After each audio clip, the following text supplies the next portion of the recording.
పిల్లలు ఎంతో ఇష్టంగా టేస్టీగా తినాలంటే ఇలా చేయండి. చాలా ఈజీ ప్రాసెస్ అన్నమాట. మనం ముందుగానే ఎగ్స్ బాయిల్ చేసి పెట్టుకోవాలి, ఉడకబెట్టుకోవాలి 5 కానీ 6 కానీ. తర్వాత ఎల్లోదంతా పక్క తీసేసి వైట్వి చిన్న చిన్న ముక్కలుగా కట్ చేసి పెట్టుకోవాలి.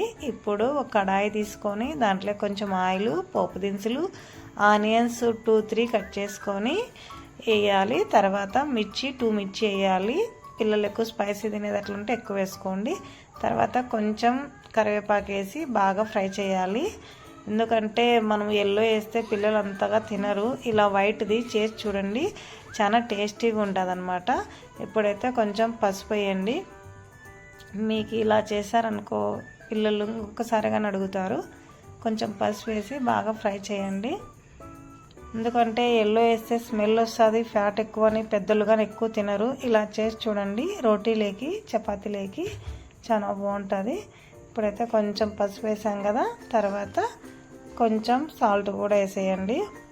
ఎందుకంటే ఇలా ప్రోటీన్గా తినడం చాలా ముఖ్యం. వీక్లీ వన్స్ అన్న ఒక్కసారన్నా తినాలి. ఎగ్ అనేది మన కాల్షియం బాగా ఉంటుంది, కాల్షియం ఎక్కువ ఉంటుంది కాబట్టి పన్నీరు, ఎగ్, పాలు, పాలకూర అలాంటివన్నీ పిల్లలకి డైలీ రొటీన్లో బాక్స్లో వేసి పంపిస్తే మనం వెరైటీస్ ఏం అవసరం లేదు, మనకు వచ్చిన దాంట్లోనే బాగుంటుంది, బాగా తింటారు. ఇప్పుడైతే ఎగ్ కూడా బాయిల్ వేసినది కానీ తుంచేసినవి దీంట్లోకి వేసేయాలి. సిమ్లో పెట్టుకోవాలి స్టవ్.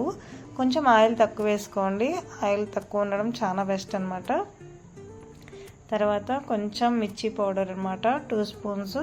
మేము ఆల్రెడీ 2 మిర్చి వేసాము, అందుకు 2 స్పూన్స్ అలా వేయండి. తర్వాత కొంచెం ధనియాల పొడి ఎక్కువ వేయకండి, పిల్లలు తినరు, గ్యాస్ ట్రబుల్ వస్తుంది పెద్దలకు కానీ. అందుకే కొంచెం ధనియాల పొడి వేసేసి బాగా ఫ్రై చేయండి. తర్వాత మీతో కొత్తిమీర ఉంటే అది కూడా వేసేసి బాగా ఫ్రై చేయండి. చాలా టేస్టీగా ఉంటుందండి. ఇలా చేయడం వల్ల మనకి పిల్లలకి ఇబ్బంది లేదనమాట. ఒకసారి తిన్నారనుకో మరీ తినాలనిపిస్తుంది వాళ్ళకి. మనం ఇబ్బంది పెట్టిన అవసరం లేదు, బలవంతం చేయనవసరం లేదు. ఎల్లో వేస్తే స్మెల్ వస్తుంది, వేస్ట్ అయిపోతుంది అంటారు కానీ అది తినడం వల్ల ఫ్యాట్ ఎక్కువ పెరిగిపోతుంది అనమాట. తర్వాత రోటీస్ అనమాట, చపాతీ. మనం మామూలుగా చేసేది అట్లా కాకుండా కొంచెం వెరైటీగా చేసిన పిల్లలు బాగా తింటారనమాట. నేనైతే పాలకూర ఉంటుంది కదా, దాన్ని బాగా కట్ చేసి నీట్గా 2 టైమ్స్ బాగా కడగాలండి. ఎందుకంటే కెమికల్స్ వేసి తింటారు. మాకు ఇక్కడ ఢిల్లీలో అయితే కెమికల్స్ ఎక్కువ కాబట్టి 2-3 టైమ్స్ బాగా కడిగేస్తాను వేడి నీళ్ళతో. తర్వాత పాలకూరగానే ఉంది కాబట్టి పన్నీర్ చేద్దామనేసి, పన్నీర్గానే ఉంది అందుకే పాలకూర పన్నీర్తో కలిపి రోటీ చేద్దామని దీని కాంబినేషన్ అనుకున్నాను, అందుకే చేశాను. ఇదైతే ఎగ్ ఫ్రై ఇంతేనండి, చాలా టేస్టీగా ఉంటుంది. ఒకసారి ట్రై చేయండి, మరీ అడుగుతారు పిల్లలు. ఇప్పుడైతే పన్నీర్ చేస్తున్నాను, పన్నీరు పాలకూరతో రోటీ చేస్తున్నాను అనమాట. ముందుగా మనం కట్ చేసి పెట్టుకున్న పాలకూరని 2 సార్లు కడిగేసి ఇలా ఉడకబెట్టుకోవాలి. వాటర్ తక్కువ వేసుకోండి. ఈ వాటర్ మరీ చపాతీ పిండి పిసికేటప్పుడు కానీ వేయచ్చు. ఇప్పుడు పాలకూర ఉడికేసిండేది దీన్ని మిక్సీకి వేసుకోవాలి. తర్వాత పన్నీర్ చేయడం వల్ల పిల్లలకి ఏమంటారు కాల్షియం ఎక్కువ ఉంటుంది. ఇది కాక రోటీ చాలా టేస్టీగా వస్తుంది పన్నీర్ వేస్తే. ఇప్పుడైతే కొంచెం గోధుమ పిండి, కొంచెం సాల్ట్, కొంచెం ఆయిల్ వేసి బాగా స్మాష్ చేసుకోండి. తర్వాత మనం మిక్సీ పట్టుకునేది పాలకూర పన్నీర్ వేసి కూడా బాగా చపాతీ పిండి ఎలా చేసుకుంటామో అలా చేసేసుకోండి అంతే. కొంచెం 10 మినిట్స్ అలానే వదిలేసేయండి, ప్లేట్ మూసిపెట్టి.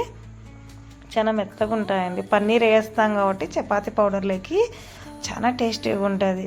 ఇప్పుడైతే ఇలా చిన్న గోల్గా చేసుకొని చిన్నగా తిక్కొని ఆయిల్ పట్టించేసి మడత పెట్టుకొని మనం చపాతీ పిండి ఎలా తిక్కుతామో అలా చపాతీ ఇలా తిక్కేసుకోండి. చపాతీ ఇలా చేస్తే లేయర్స్ మాదిరి వస్తుంది అనమాట, బాగుంటుంది, టేస్టీగా ఉంటుంది.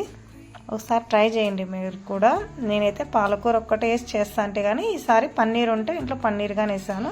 మీకు కావాల్సింటే కొంచెం అల్లం వేసుకోండి, జీలకర్ర వేసుకోండి, అది కానీ బాగుంటుంది టేస్టీగా. నేనైతే ఎగ్ కాబట్టి అవన్నీ ఎందుకులే అని చేయలేదు. ఇలా 2 టైమ్స్ ఫస్ట్ అయితే 2 పక్కల కాల్ చేసుకోండి ఆయిల్ లేకుండా, తర్వాత ఆయిల్ పట్టియండి. చాలా టేస్టీగా ఉంటుందండి, ఒకసారి చూడండి. ఇలా చేశారనుకో మనకు పిల్లలకి హెల్తీ ఫుడ్ పెట్టలేదని ప్రాబ్లమే ఉండదు. ఎందుకంటే దీంట్లో పాలక్ ఉంది, పన్నీర్ ఉంది, మరి ఎగ్ ఉంది. ఇన్ని ప్రోటీన్ ఫుడ్స్ పెట్టుకొని మనం ఈ పిల్లలు తినలేదంటే మనం చేసే విధానం మార్చాలి. ఎందుకంటే ఈ జనరేషన్ అలా అయిపోయింది. మనమైతే చట్నీతోనే తినేస్తున్నాము. ఇప్పుడు పిల్లలు అలా కాదు కదండి.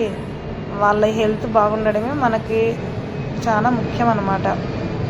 ఆరోగ్యం బాగుంటే అన్ని పనులు బాగుంటాయి. నచ్చితే లైక్ చేసి సబ్స్క్రైబ్ చేయండి.